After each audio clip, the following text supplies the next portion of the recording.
Mambo vipi guys, ni aje? Kwa majina naitwa Dafraz na YouTube channel pia natumia Dafraz. Leo niko mbele yenu kuzungumza na wale ambao ni waandishi au mnapenda kuwa na kutamani kuwa waandishi, au ambao mna kipaji cha uandishi wa script za filamu au script za kitu chochote kile, au kwa jina jepesi tunaita mwongozo au proposal. Na mfano wa mwongozo au script inaweza ikawa summary kwa wale walimu, story ya filamu, inaweza ikatumika kwa waandishi wa habari au waongozaji wa vikao pamoja na mahosti. Sasa leo niko hapa kuelezea application ambayo wewe mwandishi wa script unaweza ukaitumia ili kuandika hiyo script yako. Ila nitazungumza na wale ambao wanataka na wanatamani kuwa waandishi wazuri wa story za filamu.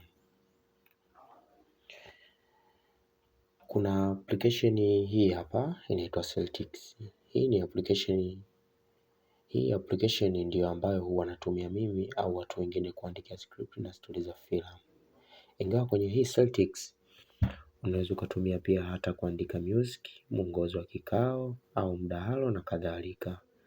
Na zipo aina nyingi na tofauti tofauti ambazo unaweza ukatumia ili kufanikisha kazi yako, kama Microsoft Word, kama PowerPoint, Outlook, Access, Publisher na OneNote. Zote hizo ni nzuri, ila kwa mtu ambaye unaandika story za filamu unatakiwa utumie Celtics, maana ndio itakupa urahisi na ndio iko mahususi kwa ajili ya script za filamu. Naomba niwatoe hofu kuwa Celtics haichagui filamu. Inaweza ikawa ni love story film, drama film, action film na nyingine nyingi.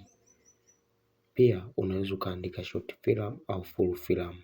Hiyo inategemeana na wewe idea yako inahusu nini na unataka iwe na muda au masaa mangapi. Unapo download Celtics unatakiwa pia udownload kitu kinachoitwa Celtics setup. Na ili iwe rahisi kwako kuandika script ni lazima uwe na kompyuta au laptop. Na kushauri,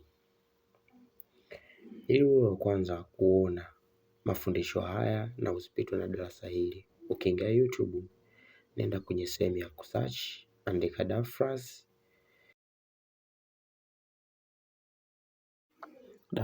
script writer, kisha nenda kasubscribe, kalike na comment. Ucomment na kushare. Na sehemu ya pili nitaeleza ni namna gani mtu anaweza kuitumia Celtics wakati anaandika script au filamu yako. Asanteni kwa kunisikiliza.